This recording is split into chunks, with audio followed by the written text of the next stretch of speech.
할렐루야. 디모데전서 성경 해석 시간에 오신 여러분을 예수님의 이름으로 축복하고 환영합니다.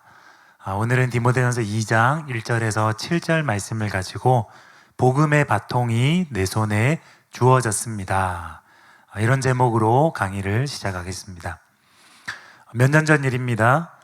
세계적인 복음 전도자 한 분이 말년에 종교다원주의를 옹호하는 발언을 하셨습니다. 그래서 큰 무리를 일으켰습니다.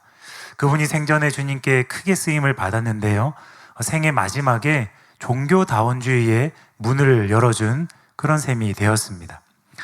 이것만 보더라도 설교를 잘하는 것보다 진리를 옳게 분별하는 것이 얼마나 중요한지 우리가 잘 알 수 있습니다.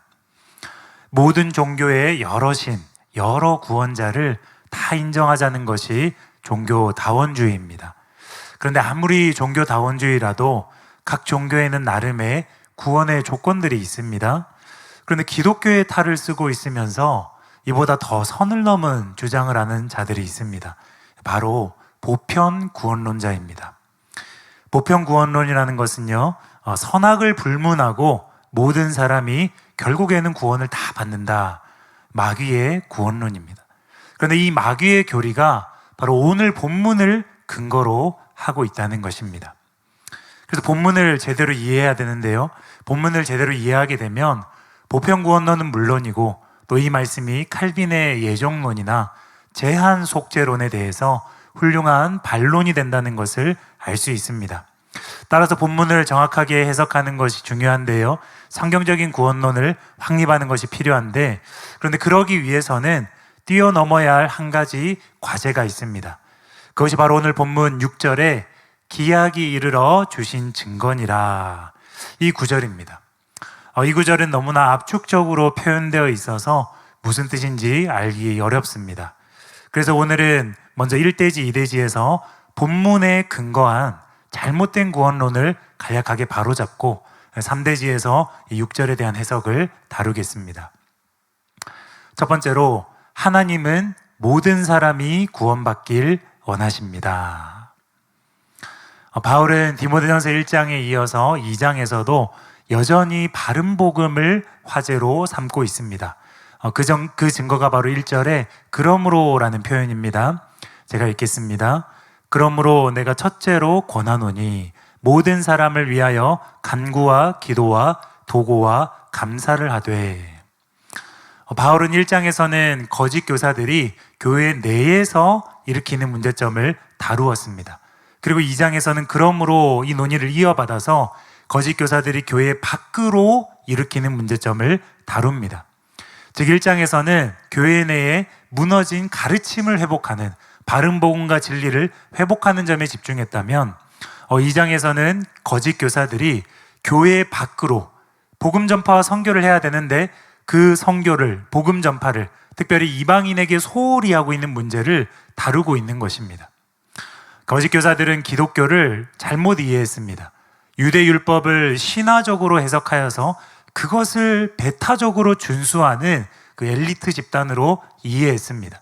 그래서 바울은 이 배타적인 생각을 허물고 기도와 선교가 모든 사람들에게 제시되어야 한다, 모든 사람을 위하여 이루어져야 한다, 그렇게 주장한다는 것입니다.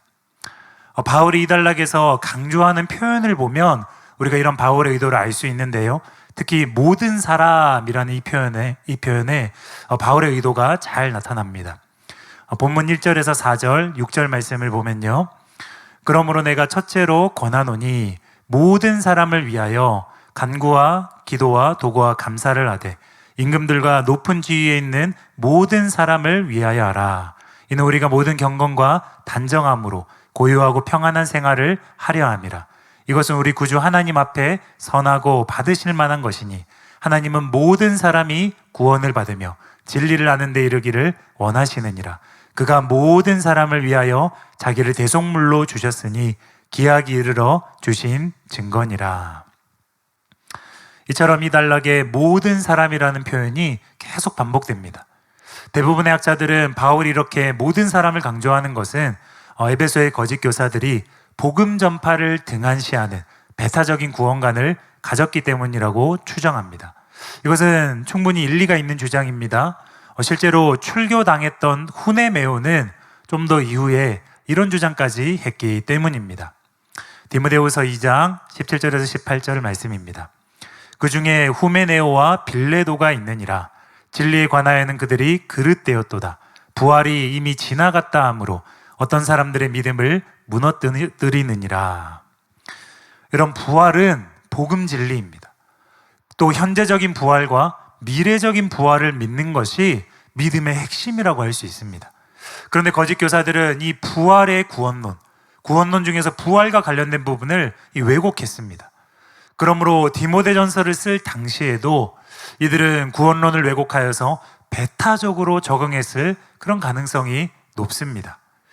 이제 여러분이 이런 배경을 이해해야 바울이 왜 계속 모든 사람 그 표현을 강조하는지 이해할 수 있습니다. 한편 본문의 이 모든 사람이라는 표현을요, 칼빈주의자들은 말 그대로 모든 사람이 아니라 구원받기로 예정된 모든 사람, 그렇게 축소 해석합니다. 이들의 해석은 디모데전서 4장 10절에 근거하는 것입니다. 제가 읽겠습니다. 이를 위하여 우리가 수고하고 힘쓰는 것은 우리 소망을 살아계신 하나님께 두미니 곧 모든 사람, 특히 믿는 자들의 구주시라. 칼빈주의자들은 여기 특히라는 헬라어, 그 헬라어에 특수한 용례가 있는데 그 특수한 용례가 여기서 쓰였다는 것입니다. 그래서 특히 이 단어를 다시 말해서 곧 그런 의미로 여기서 쓰였다고 해석합니다. 그렇게 해석할 경우에 모든 사람, 특히 믿는 자들, 이 구절은요, 모든 사람, 곧 믿는 자들, 모든 사람, 다시 말해서 믿는 자들, 그런 뜻이 됩니다. 즉 모든 사람이 모든 신자를 의미한다는 것입니다. 그러나 나중에 강의에서 다루겠지만 이 해석은요, 문맥과 맞지 않고 또 용례를 무리하게 적용한 해석이기 때문에 취할 수 없습니다.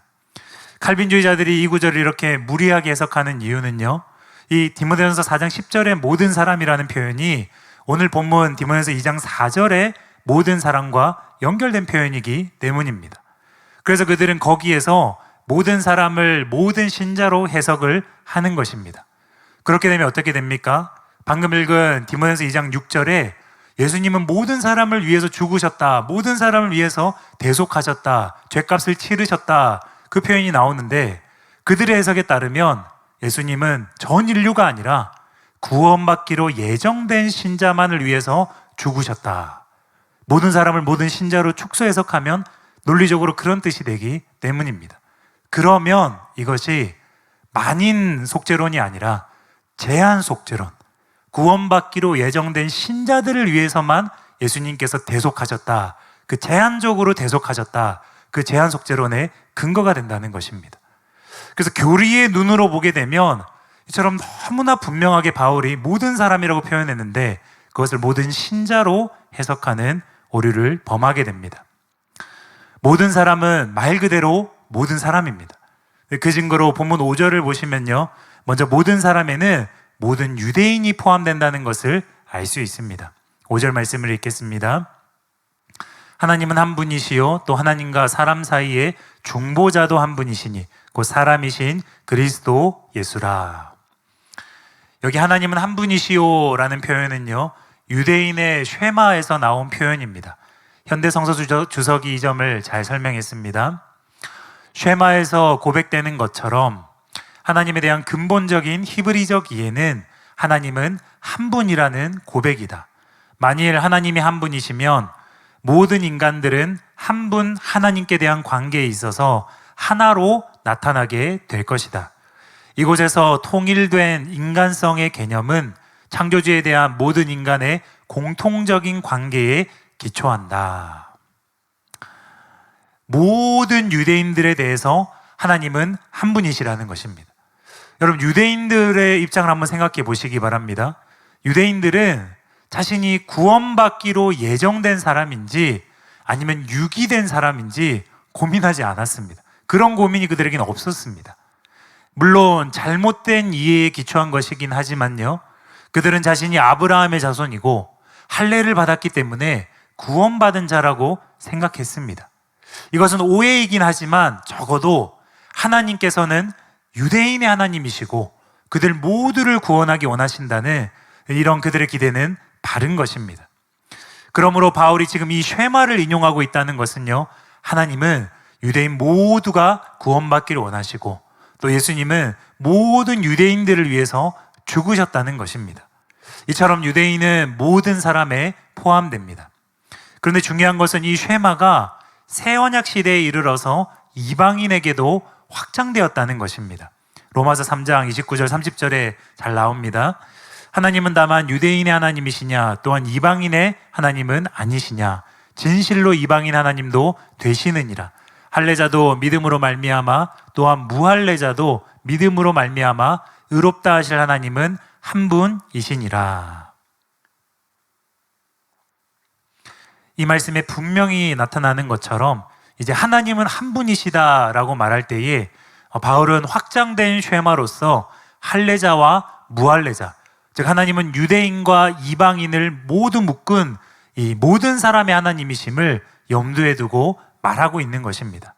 그 모든 사람의 하나님이 오직 한 분이심을 말하여서 전 인류를 구원하길 원하시는 구주 하나님의 본심을 나타내고 있는 것입니다. 윌리엄 바운스가 이 점을 잘 지적했습니다.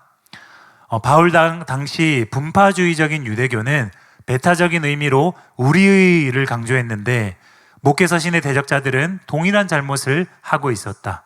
하나님은 단지 대적자들만의 하나님이 아니라 유일하신 하나님으로서 모든 사람의 하나님이시다.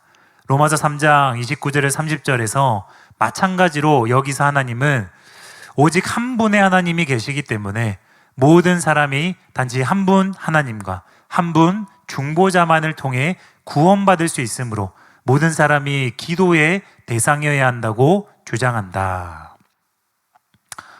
이처럼 모든 사람이 이방인과 유대인을 합쳐서 전 인류를 가리킨다는 점은요, 7절에도 그 증거가 있습니다. 7절을 제가 읽겠습니다. 이를 위하여 내가 전파하는 자와 사도로 세움을 입은 것은 참말이요 거짓말이 아니니 믿음과 진리 안에서 내가 이방인의 스승이 되었노라. 이 말씀에 바울은 사도라는 직분보다 복음 전파자로서의 직분을 먼저 내세웁니다. 왜냐하면 문맥이 모든 사람에게 복음이 전파되어야 함을 강조하는 그런 문맥이기 때문입니다. 또 그러면서 이 구절의 마지막에는 자신이 이방인의 스승이 되었다고 말합니다.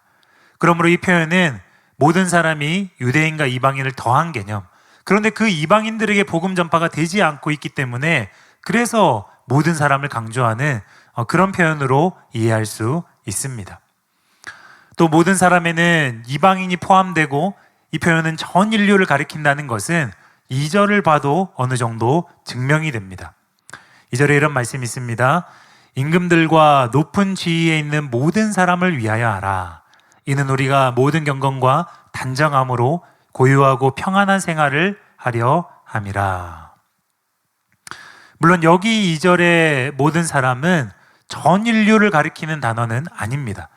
1절이나 4절, 6절은 전 인류이지만 여기서 2절의 모든 사람은 임금들 모두, 높은 지위에 있는 고관들 모두 그런 의미입니다.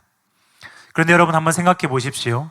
분명히 헬라 세계에서 특히 바울 당시 때 네로 황제가 다스리던 그때에 이방 세계의 임금과 고관들은 대부분 이방인이고 불신자였습니다. 그러므로 이 용례만 봐도 모든 사람은 모든 신자가 아니고 불신자까지 포괄하는 광범위한 표현으로서 바울이 쓰고 있는 표현이라는 것을 우리가 또 어느 정도 증명할 수 있습니다. 이처럼 이 단락의 주제는 복음 전파와 선교입니다. 그리고 선교 대상은 이방인을 포함한 모든 사람입니다. 이 점을 이한수 교수님이 잘 지적했습니다. 선교적 동기는 4절에서 보다 분명하게 발견된다. 하나님은 모든 사람이 구원을 받으며 진리를 아는 데에 이르기를 원하시느니라. 모든 사람들 속에는 통치자들과 당국자들, 그리고 유대인과 이방인이 다 포함된다. 이처럼 예수님은 전 인류의 죄를 위하여 대속제물이 되셨습니다. 그러므로 예수님은 구원받기로 예정된 신자만을 위해 죽으셨다. 이런 칼빈의 제한 속죄론은 잘못된 교리입니다. 만약에 이 칼빈의 제한 속죄론을 따르게 되면 에베소의 거짓 교사들의 가르침을 따르는 경우와 유사한 문제점에 빠지게 됩니다. 즉 복음 전파와 선교의 동기가 약화됩니다. 왜냐하면 제한 속죄론을 믿으면요, 예수님은 구원받기로 예정된 자만을 위해서 죽으셨기 때문에 구원받지 못하는 것으로 유기된 자들, 그들을 향해서 복음을 전파하는 것은 논리적으로 이게 무의미한 일이 되기 때문입니다. 그래서 칼빈주의자들은 이런 논리적인 모순을 해결하고자 세계 선교를 하긴 해야 되는데 제한 속죄론을 믿으면 세계 선교를 할 필요가 없게 되기 때문에 이런 모순을 해결하고자 이런저런 논리를 제시하고 근거를 제시하지만 계속 혼돈에 빠집니다. 그러니까 알미니안주의, 웨슬리안이나 또 우리들은 이 단락의 내용들을, 말씀들을 읽으면 자연스럽게 그냥 이해가 되고 무리 없이 넘어가지만 칼빈주의자들은 이 단락의 해석을 굉장히 애먹습니다. 그리고 논리의 구성에 혼돈을 겪습니다. 제한 속죄론이 잘못되었기 때문입니다. 실제로 오늘날 제한 속죄론을 근거로 복음 선교를 계속 해야 하는가, 이것을 놓고 여전히 칼빈주의자들 사이에 논쟁이 계속되고 있다고 합니다. 그러나 우리는 모든 사람이 구원받기를 원하시는 하나님의 본심을 깨달아서 모든 민족과 족속에게 세계 선교를 힘써야 할 것입니다. 위대한 중보자 리즈 하월즈는요, 모든 사람을 구원하길 원하시는 하나님의 마음을 깨달았습니다. 그래서 그는 처음에는 그 어느 누구도 희망을 갖지 않고 있던 그런 어떤 외면당한 한 영혼, 불쌍하고 또 병들어 있는 그런 한 명 한 명의 영혼을 위해서 집중적으로 중보하고 그를 섬기고 그가 위치한 낮은 자리에 내려가는 그런 훈련을 받았습니다. 그런데 사역의 후반기로 접어들수록 이제는 모든 사람의 구원을 위해서 중보하기 시작했습니다. 그래서 대학에서 가르치는 학생들과 함께 전 세계가 우리 교구가 되었고 우리는 각 나라를 위해서 기도하는 책임을 지게 되었다, 그렇게 고백하면서 열방을 위한 그런 중보에 힘썼습니다. 이처럼 바른 기도는 하나님의 마음을 품는 것입니다. 하나님께서는 세상을 사랑하셔서 독생자를 주셨기 때문에 우리의 기도도 이기적으로 나와 가족들만을 위하는 것이 아니라 세상과 열방으로 확장되어야 합니다. 나만을 위한 기도가 아니라 우주적인 교회를 위한, 또 민족과 열방의 영혼들을 품는 그런 기도를 드려야 합니다. 이것이 이기적인 기도에서 벗어나는 길이고 하나님의 마음을 시원케 해드리는 기도인 줄로 믿습니다. 그리고 바로 지금 이 일을 위해서 사랑하는 교회에서 아프리카 선교가 정말로 가열차게 진행되고 있습니다. 그러므로 매일의 기도 시간에 모든 사람이 구원을 받기를 원하시는 하나님의 그 뜨거운 마음을 받아서 지금 진행되는 아프리카 선교를 위해서 기도하시는 저와 여러분 되시길 예수님의 이름으로 축원합니다. 두 번째로, 그러나 모든 사람 중에 회개하고 바른 복음을 믿는 자만 구원을 받습니다.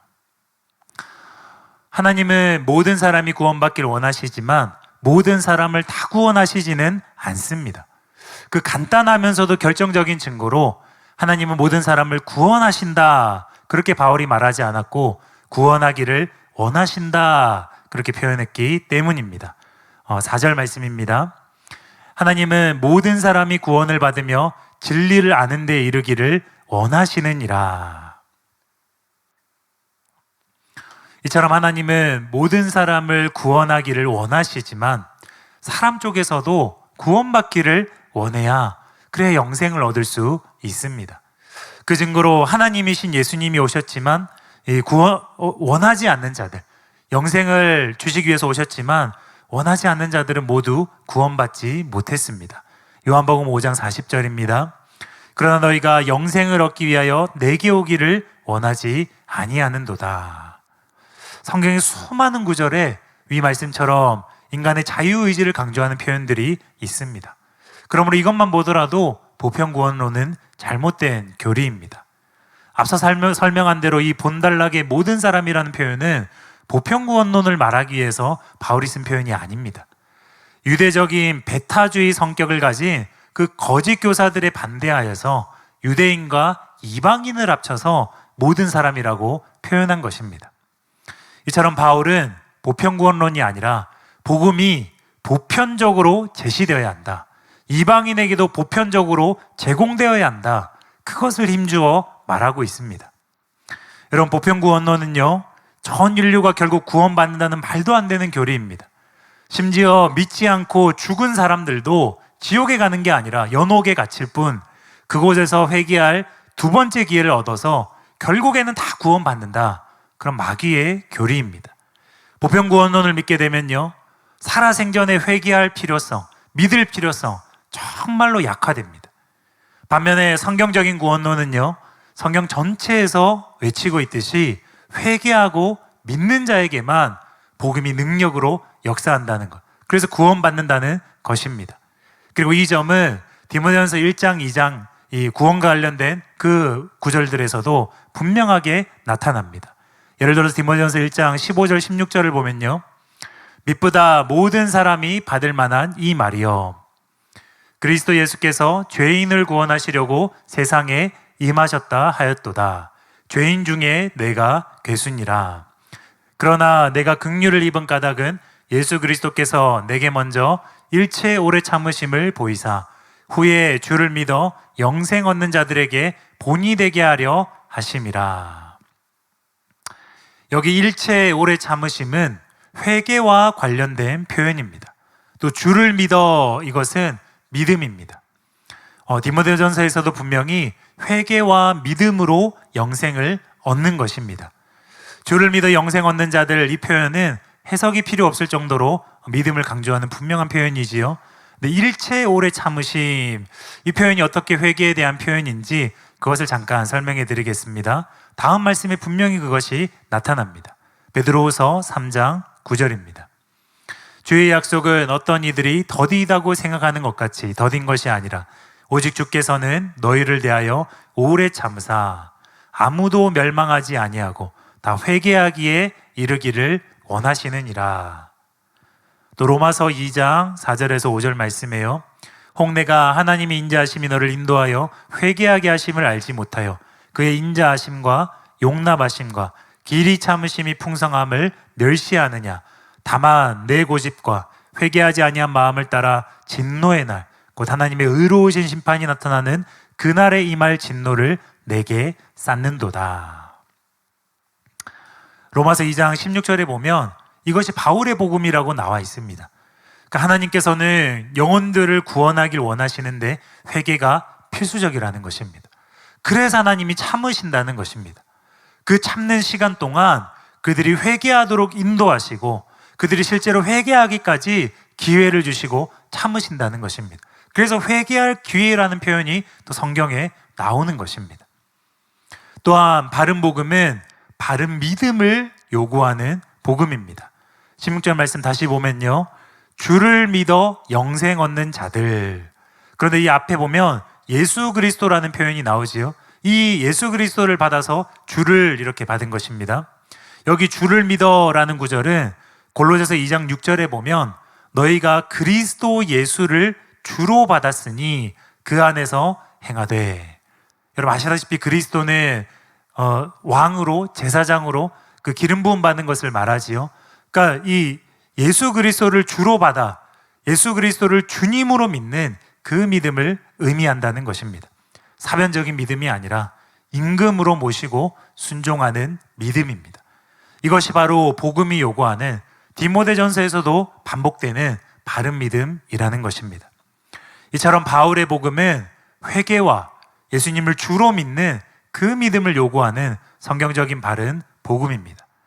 그러므로 이 단락은 보편 구원론을 주장하는 것이 절대로 아닙니다. 회개와 믿음을 배제하는 것이 절대 아닙니다. 하나님은 오래 참으십니다. 그리고 그 오래 참으심은 죄인의 회개를 촉구하는 기다림입니다. 그리고 이 점이 하나님 아버지의 탕자를 기다리시는 그 비유에 아름답게 표현되어 있습니다. 하나님은 탕자를 기다리는 자비로운 아버지이십니다. 오래 참으심과 용납하심과 긍휼이 풍성하신 아버지이십니다. 그래서 지금도 탕자가 회개하고 돌아오기만을 기다리고 계십니다. 그러므로 우리는 바울의 겉면처럼요, 무엇보다도 문 영혼의 구원을 위해서 기도하되 회개에 초점을 맞추어서 기도해야 됩니다. 영혼들이 자기의 죄를 깨닫고 회개하고 아버지께로 돌아오도록 기도해야 됩니다. 디모데전서 1장 20절에 보면 후메네오와 알렉산더를 출교한 이유도 그들이 훈계를 받아서, 그러니까 회개하고 돌아오기를 바라기 때문에 그런 극단적인 처방까지 내린 것입니다. 이처럼 복음의 목적, 바른 교훈의 목적은 사랑이고 자비로우신 아버지의 그 마음을 담아서 회개를 기다리는 그 마음입니다. 또 우리가 한국교회와 열방의 교회 강단을 위해서 기도해야 되는데요, 회개가 빠진 복음, 예수님을 주로 믿는 믿음, 그 믿음이 빠진 복음은 값싼 복음이고 헛된 복음입니다. 그런 복음으로는 참된 구원을 낳지 못합니다. 그런 복음을 들은 자들은 우주적인 교회, 눈에 보이지 않는 그런 하나님이 진짜 인정하시는 그 교회로는 속할 수가 없습니다. 교인이 될 뿐이지 그리스도인이 되지 못합니다. 그러므로 우리는 한국교회의 강단과 열방의 교회의 강단에서 회개의 메시지가 회복되도록 기도해야 됩니다.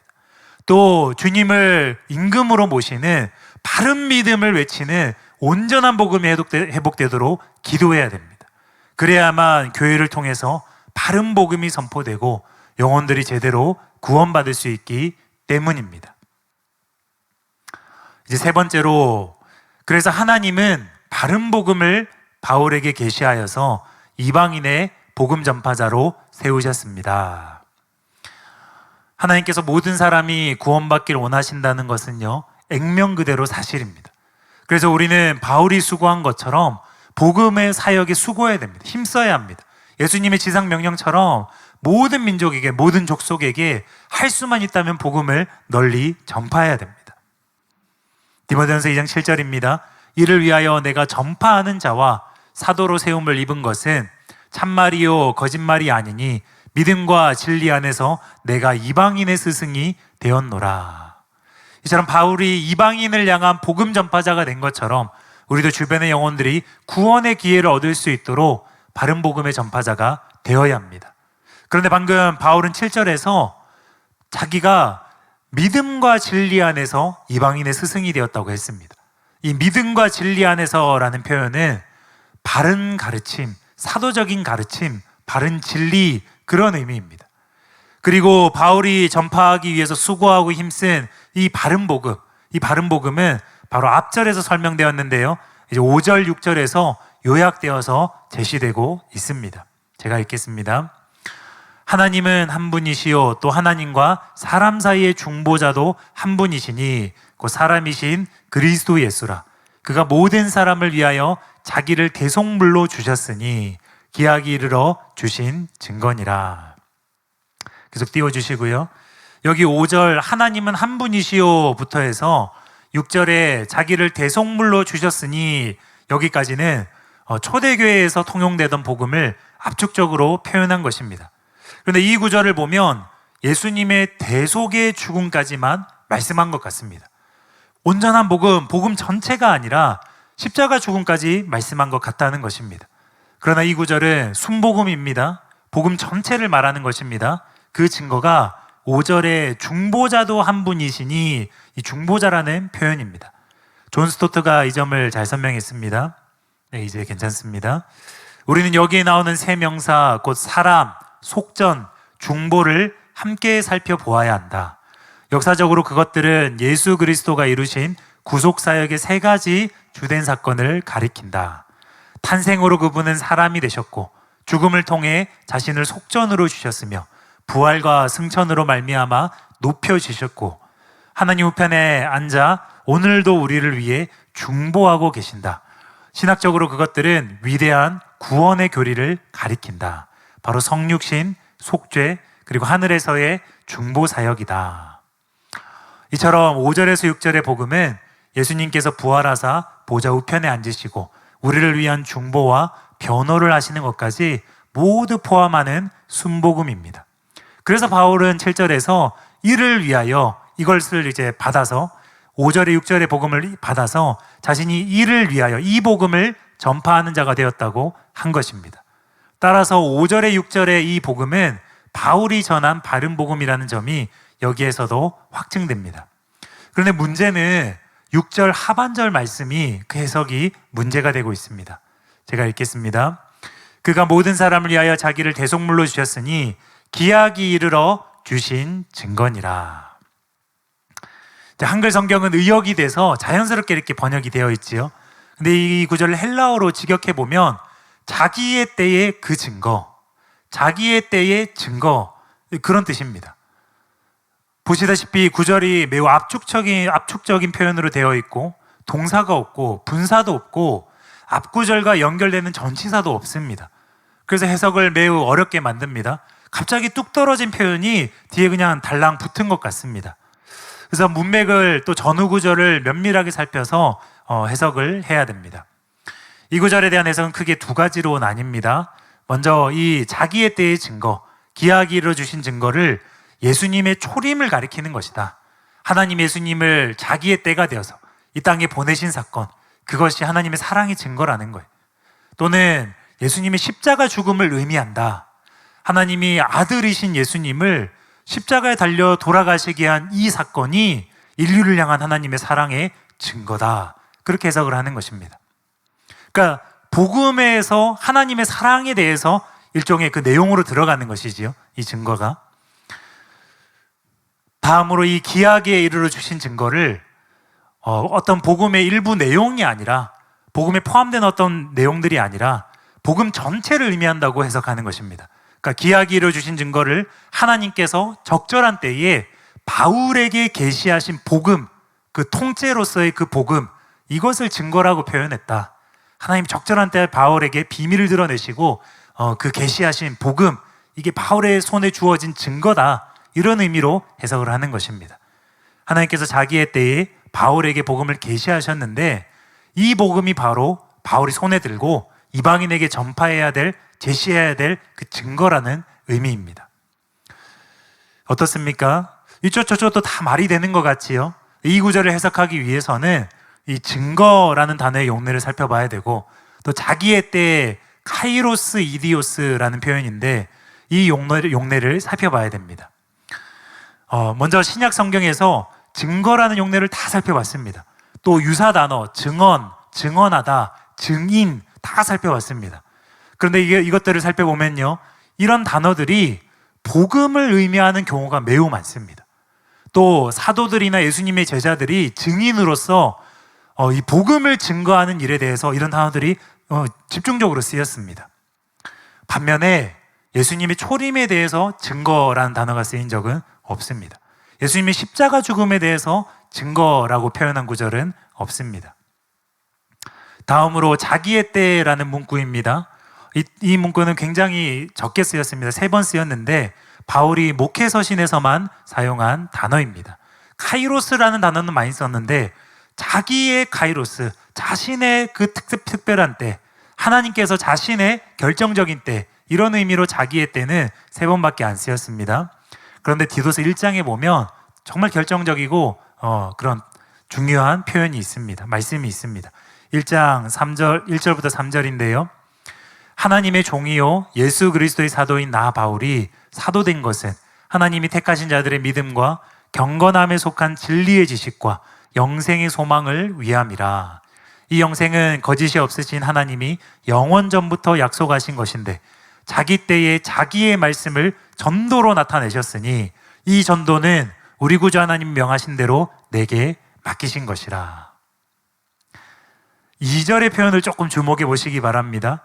이 영생의 소망, 이 영생은 거짓이 없으신 하나님이 영원 전부터 약속하신 것인데, 이 표현들이 여러 병행 구절들을 보면 하나님이 영혼들을 구원하길 원하시는데, 그래서 복음을 비밀에 숨겨두시고 하나님의 경륜과 구원 계획을 다른 세대에는 숨겨두셨다가 바울에게 이제 그 비밀을 복음으로 계시하신 것, 그러니까 영혼들을 구원하기 위해서 바울에게 복음을 주신 것, 그런 표현과 관련된 표현입니다. 여기 3절에 자기 때 이런 표현은요, 오늘 2장 6절의 본문에 기약이 이르러, 지금 번역은 잘못되었지만 원어는 똑같습니다. 카이로스 이디오스입니다. 하나님의 자기의 때, 하나님의 기약이 이르러, 그런 표현입니다.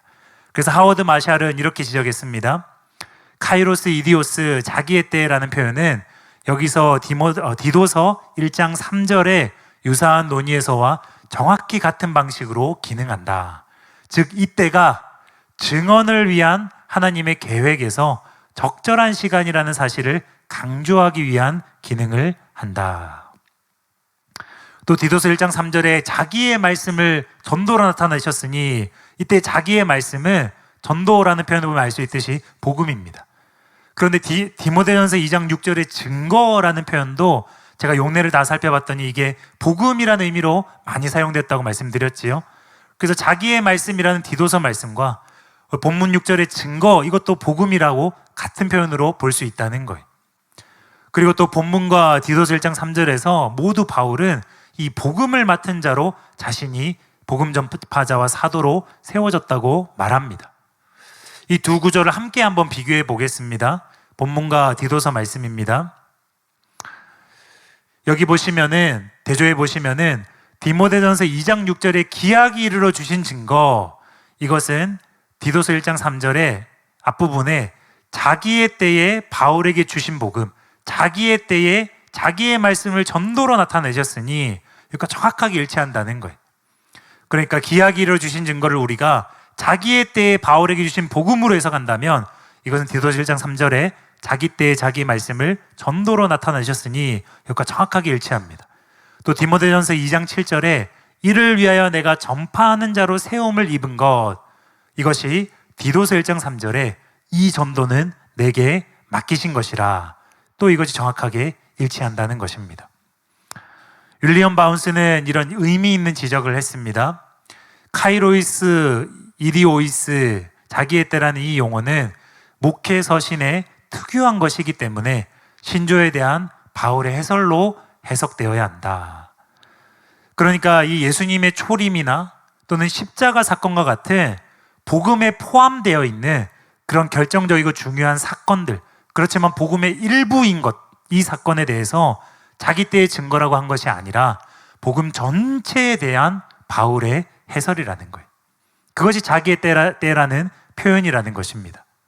앞서 잠깐 말씀드린 대로 5절부터 6절 초반절 말씀까지 보면 이것이 복음의 내용으로서 상호 연관성이 강하고 자연스럽게 연결이 됩니다.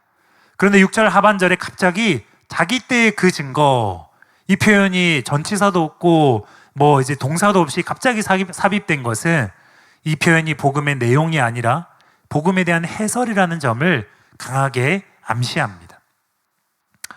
또 실제로 자기의 때라는 이 표현이 목회서신에서 어떻게 쓰였는지를 보면요, 이 구절이 하나님께서 바울에게 계시한 복음, 그 증거, 그렇게 보는 것이 옳다는 점을 우리가 또 알 수 있습니다.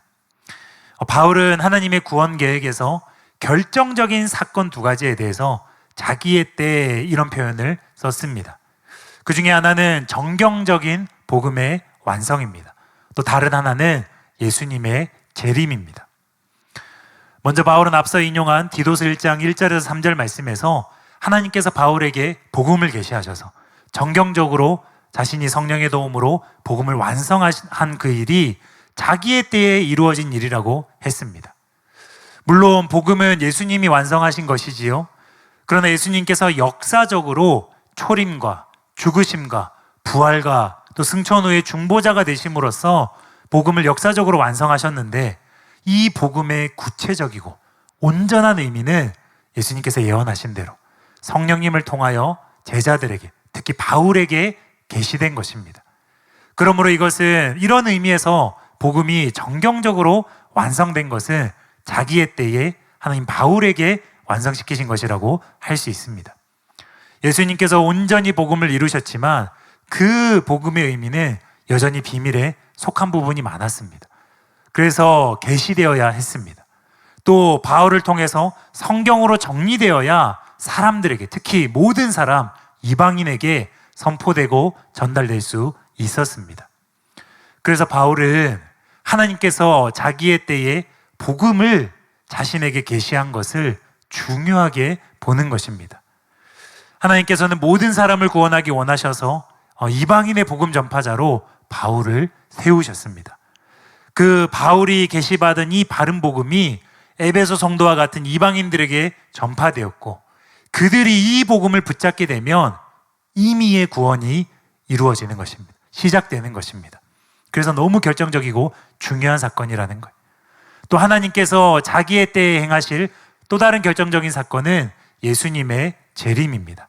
디모데전서 6장 14절 15절을 보면요, 우리 주 예수 그리스도께서 나타나실 때까지 흠도 없고 책망받을 것도 없이 이 명령을 지키라. 기약이 이르면 하나님이 그의 나타나심을 보이시리니, 하나님은 복되시고 유일하신 주권자이시며 만왕의 왕이시며 만주의 주시오. 여기 보시면 우리 주 예수 그리스도께서 나타나실 때까지, 또 15절에 기약이 이르면 하나님이 그의 나타나심을 보이시리니, 재림을 가리키는 표현이라는 것입니다. 15절에 기약이 이르면, 이것이 또 카이로스 이디오스, 자기의 때라는 표현입니다. 여러분, 예수님은 하나님 아버지만이 아시는 자기의 때에 재림하실 것입니다. 그래서 디모데를 비롯한 에베소 성도들은 재림을 바라보며 깨어 있어야 합니다. 또 믿음의 선한 싸움을 끝까지 완수해야 합니다. 그래야 아직의 구원을 이룰 수 있기 때문입니다. 이처럼 바울은 이방인을 향한 복음이 계시되고 전파되어서 이방인의 구원이 시작되는 것과 관련하여서 자기의 때라는 표현을 썼습니다. 또 예수님이 오셔서 구원이 완성되는 재림의 때를 또 자기의 때라고 표현했습니다. 바울은 임의의 구원과 아직의 구원을 하나님의 자기의 때라는 표현으로 설명했습니다. 이것이 하나님의 구원 계획에 있어서 결정적이고 핵심적인 카이로스의 때이기 때문입니다. 더 나아가서 성경에서 증거, 증인, 증언하다, 이런 용어들은요, 앞서 잠깐 말씀드린 대로 예수님의 제자들이 이제 증인으로서 예수님을 증언하는데, 다른 말해서 복음 전파하는데 사용된 단어들입니다. 왜냐하면 예수님께서 친히 이렇게 말씀하셨기 때문입니다. 사도행전 1장 8절입니다. 오직 성령이 너희에게 임하시면 너희가 권능을 받고 예루살렘과 온 유대와 사마리아와 땅끝까지 이르러 내 증인이 되리라 하시니라.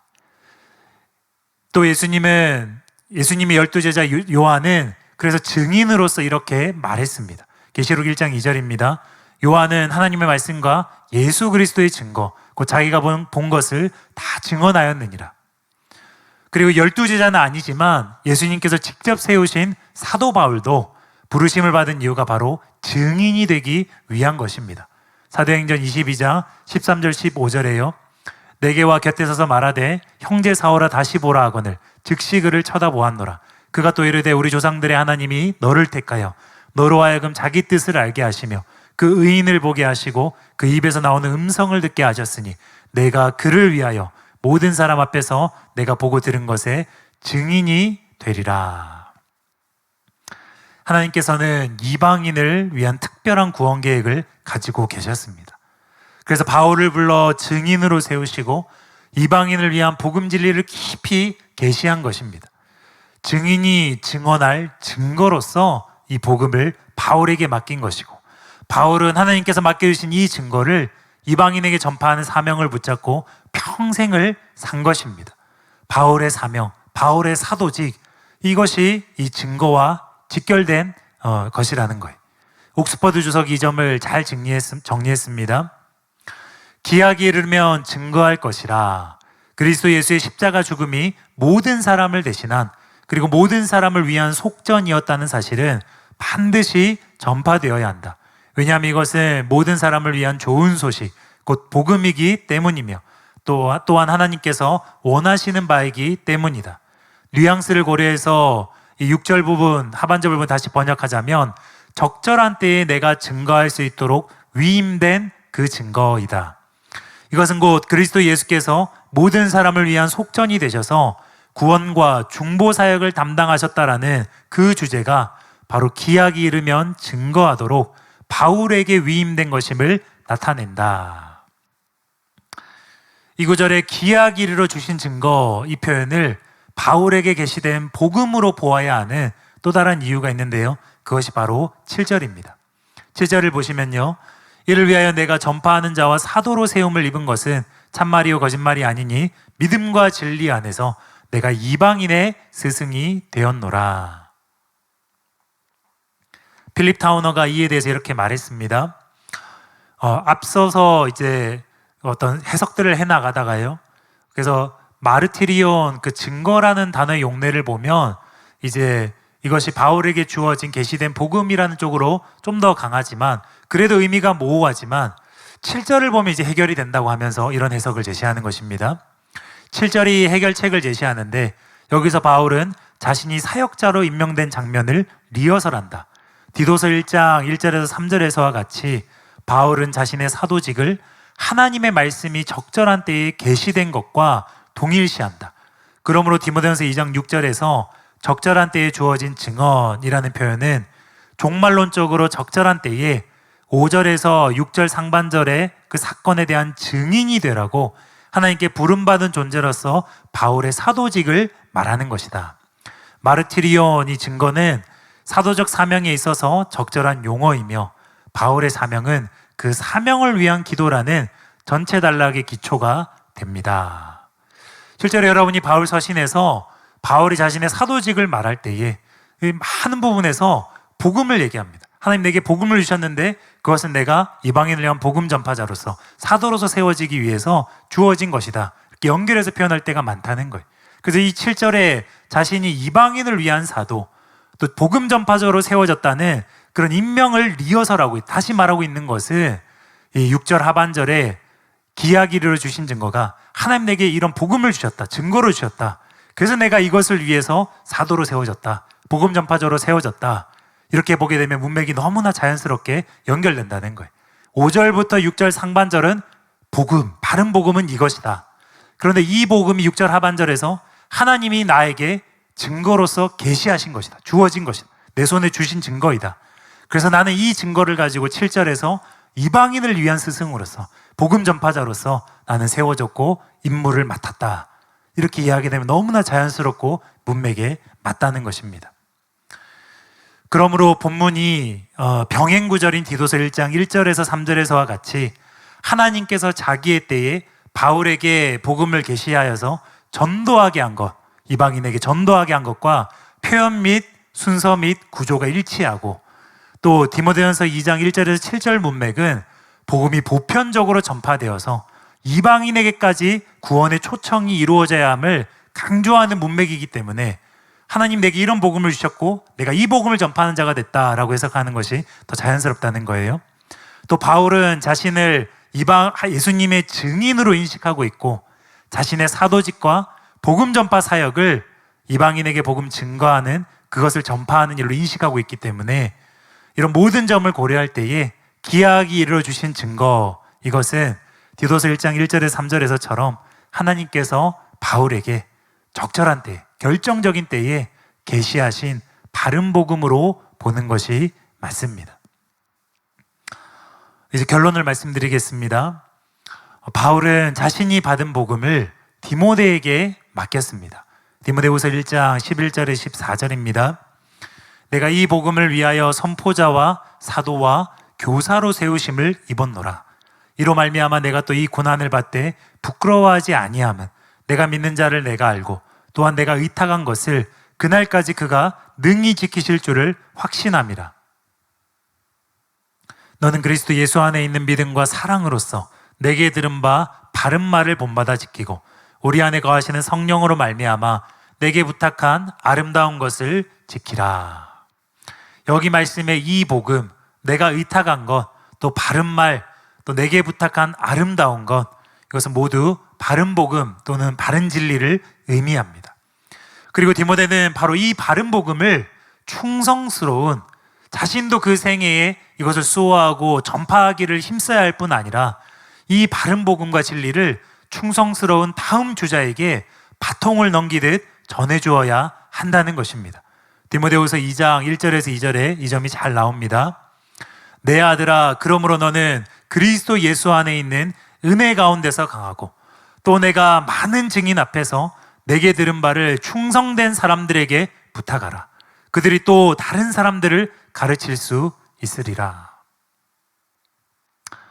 여러분, 이 바통을 아무 데서나 받을 수 있는 게 아닙니다.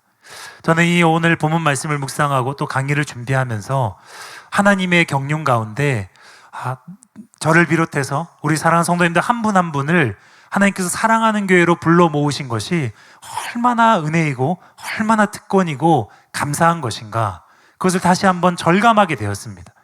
왜냐하면 제가 그분에게 신뢰가 될까봐 서론에서 그냥 세계적인 복음 전도자라고 말했는데, 그분을 통해서 구원받은 사람이 수백만 명이 넘고 그분의 영향을 받은 사람이 수천만 명, 아니 억 단위가 될 수도 있습니다.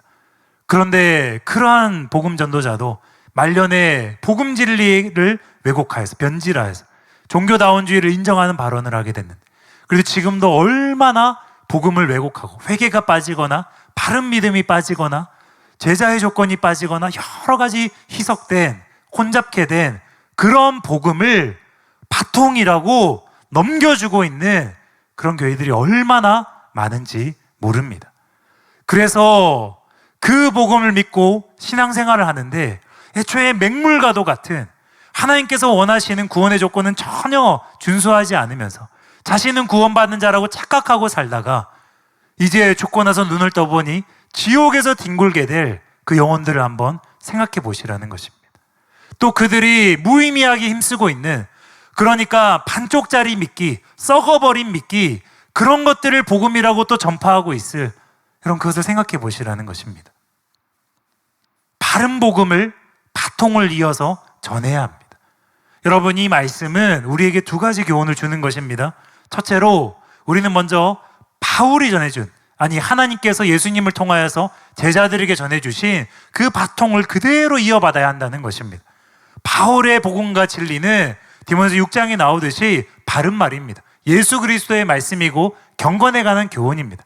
한치의 오차도 없이 바울의 복음은 예수님의 복음이고 바울이 전한 진리는 예수님의 진리입니다. 그래서 우리가 전하는 이 복음이 바울이 전한 그 바른 복음이어야 한다는 거예요. 보편구원론, 종교다원주의, 절대주권에 의한 예정론, 이 시대를 혼란스럽게 하는 모든 다른 복음과 교훈은 복음에 집중되어 있습니다. 그러므로 교회는 무엇보다도 복음을 수호하는 기둥과 터가 되어야 합니다. 성경적인 복음, 즉 회개와 믿음을 강조하는 능력의 복음을 전파해야 됩니다. 다음으로 우리가 우리 자신이 이 바통을 받아서 달릴 주자가 되어야 한다는 그런 교훈을 우리가 또 받을 수 있습니다. 사람들은 많이 착각을 하는 것 같습니다. 자신을 위해서 복음이 있고 자신을 위해서 교회가 있다고 착각에 빠지는 것 같습니다. 신앙생활을 해도 은혜를 받아도 이기적으로 생각을 하는 것입니다. 그러나 성경은 분명히 말합니다. 하나님께서 이스라엘 백성들을 구원하신 이유는 그들이 나와서 나를 섬길 백성이 되게 하기 위함이라. 또 주님 말하셨습니다. 복음을 위하여, 나를 위하여, 복음을 위하여. 초점이 분명해져야 되는 거예요. 목표가 분명해져야 되는 것입니다. 복음을 위하여 교회가 있는 것입니다. 복음을 위하여 사역자가 있는 것입니다.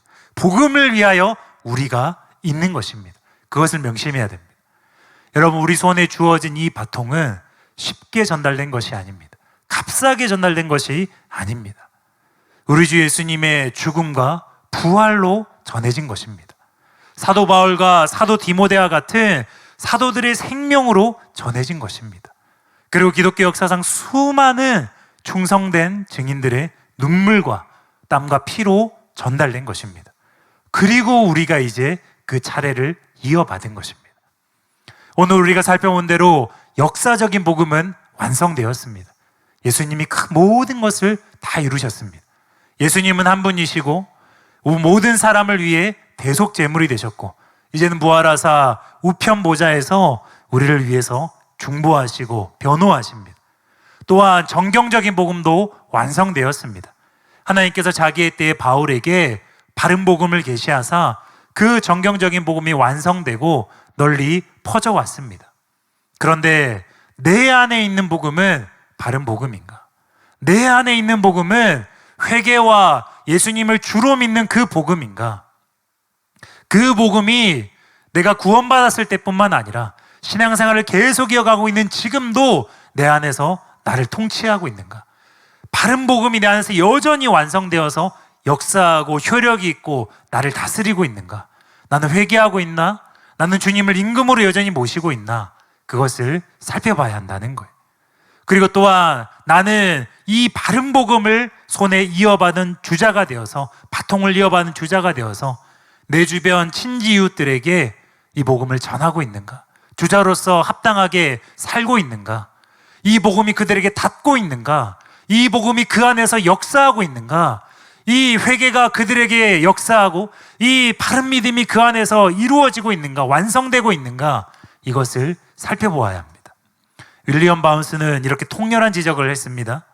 그리스도의 모든 사람을 위한 죽음은 너무나 값비싼 것이기 때문에 사람들을 구원의 권고에서 배제하는 일은 특별히 끔찍한 것이다. 근데 오늘날 이 끔찍한 일을 칼빈주의자들이 저지르고 있습니다. 제한 속죄론을 통해서. 오늘날 또한 부분적으로나마 복음의 능력을 제대로 믿지 않고 여러 가지 이유로 복음 전파에 힘쓰고 있지 않는, 내가 복음을 전한다고 해서 무슨 일이 일어날까? 내가 복음을 전해봤지만 과거에 실패했는데 여러 가지 이유들에 의해서 내 주변의 영혼들을 위한 기도와 복음 전파에 힘쓰지 않고 있는 우리 안에서 또한 이런 일이, 끔찍한 일이 이루어지고 있을 수 있다는 것입니다. 우리가 아무리 칼빈주의의 함정에서 벗어나고 보편 구원론의 함정에서 벗어나서 성경적인 회개와 믿음을 강하게 강조하는 그런 바른 복음을 깨닫게 되었어도 내가 직접 복음의 바통을 이어받지 않으면 아무 의미가 없습니다. 그래서 우리는 바울이 말년에 디모데에게 한 권면에 귀를 기울여야 합니다. 디모데후서 4장 2절입니다. 너는 말씀을 전파하라. 때를 얻든지 못 얻든지 항상 힘쓰라. 너는 모든 일에 신중하여 고난을 받으며 전도자의 일을 하며 내 직무를 다하라. 또 바울은 이렇게 빌립보 성도들에게 권면했습니다. 빌립보서 1장 27절에요. 오직 너희는 그리스도의 복음에 합당하게 생활하라. 여러분, 우리가 정말 존경하는 성 프란시스는 자신을 그렇게 인식했다고 합니다. 중세의 기사와 같이 인식을 했다는 거예요. 무슨 말이냐면 예수 그리스도께서 나를 통치하시는 당시의 중세의 왕이라는 것은 말 그대로 군주였기 때문에 성 프란시스는 자신이 세상의 왕이 아니라 예수 그리스도를 왕으로 섬기는 기사라고 인식을 했다는 거예요. 그렇기 때문에 말을 해도 행동을 해도 모든 언행 심사에서 기사답게, 그러니까 예수님의 이름을 먹칠하지 않게 해서 복음을 그 교훈을 욕되게 하지 않기 위해서 모든 언행 심사에서 명예를 지키기 위해서 조심했다는 것입니다. 모든 면에서 예수님의 그 모습에, 그 복음에 합당하도록 노력했다는 것입니다. 정말 본받아야 될 그런 마음가짐 아니겠습니까? 그러므로 우리는 복음이 방해받지 않도록 모든 것을 맞추고 모든 것을 포기하였던 바울처럼, 또 바울이 전해준 복음을 맡아서 이어받아서 고난을 무릅쓰고 이런 험지와 같은 사역지에 가서 평생 복음 전파와 사역에 힘썼던 디모데처럼 우리도 때를 얻든지 못 얻든지 복음 전파에 힘써야 합니다. 그리고 썬다싱의 간증이 우리에게 큰 도전을 주는 것처럼 우리가 복음을 주변의 영혼들에게 전했는데 듣는 사람이 그렇게 고백하는 거예요. 나는 예수님을 눈에 보지 못했지만, 당신이 전하는 예수님이 누구인지 모르지만 내 눈에 보이는 당신이 예수님과 같은 분입니다. 작은 예수님입니다. 그런 고백을 들을 수 있도록 우리의 평소의 삶이 복음에 합당한 삶이어야 합니다. 그럴 때 역사적으로 완성된, 또 정경적으로 완성된 이 바른 복음이 내게도 내 주변 친지 이웃들에게도 완성이 되어서 모든 사람을 구원하기 원하시는 하나님의 기쁘신 뜻이 이루어지게 될 줄로 믿습니다. 우리가 다시 한번 그 일의 중요함을 깨닫고 바른 복음을 내 손에 이어받은, 바통을 이어받은 주자라는 점을 명심하고 그 바통을 들기에 합당한 자로, 복음에 합당한 자로 생활하면서 열심을 내어 달려서 자신에게 주어진 은사와 부르심에 맞게 복음 전파에 힘쓰는 저와 여러분 되시길 예수님의 이름으로 축복합니다. 잠시 기도하고 강의를 마치겠습니다. 고마우신 하나님 아버지 감사드립니다. 오늘도 귀한 시간을 허락하시고 주님의 마음을 알게 하시고 말씀을 깨닫게 하심을 감사드립니다. 하나님, 오늘날 마귀가 얼마나 주님 주신 이 복음을 왜곡하기 위해서, 무너뜨리기 위해서 공격을 하고 있는지 모릅니다. 하나님, 그런데 웬 말인지 웬 은혜인지 주님, 우리는 사랑하는 교회에서 인도함을 받아서 바른 복음을 듣고 또 바른 복음을 깨달아서 회개하고 믿어서 하나님 주신 놀라운 구원의 은혜를 경험하게 하심을 감사드립니다. 하나님, 그러나 이것이 우리에게 주어진 것이 얼마나 값지게 주어진 것인지, 한 분이신 하나님과 한 분이신 예수님의 그 놀라운 사랑과 헌신을 통하여서, 죽음을 통하여서, 부활을 통하여서 우리에게 주어졌다는 것을 명심하게 하여 주시옵소서. 그래서 바른 복음을 깨닫기 위해서, 진리를 옳게 분별하기 위해서 열심을 내는 성도님들이 되게 하시고, 또한 받은 이 복음을 영혼들에게 전하여서 한 사람이라도 주님이 기뻐하시는 우리에 들어올 수 있도록, 양무리가 주님께로 돌아와서 천국 잔치가 벌어질 수 있도록, 하나님 마음을 시원케 해드릴 수 있도록 하나님 그 일에 열심을 내고 수고하고 힘쓰는 우리가 되게 하여 주시옵소서. 주님, 성령의 충만함을 부으시고, 한 손에는 이 진리의 말씀과 바른 복음을 들고 또 한 손에는 강력한 성령의 은사와 나타나심을 통하여서 하나님의 복음을 증거하고 증명하며 영혼들을 주님께로 돌아오게 하는, 많은 사람들을 오는대로 돌아오게 하여서 하늘의 별과 같이 빛나는 우리 성도님들이 되게 하여 주시옵소서. 그 은혜를 주시고 다시 한번 영혼들을 향한 구령회가 불타는, 복음 전파에 대한 사명감이 불타는 우리가 되게 하여 주시옵소서. 감사드립니다. 이 모든 말씀을 예수님의 이름으로 기도드리옵나이다. 아멘. 감사합니다. 이것으로 수업을 마치겠습니다. 수고하셨습니다.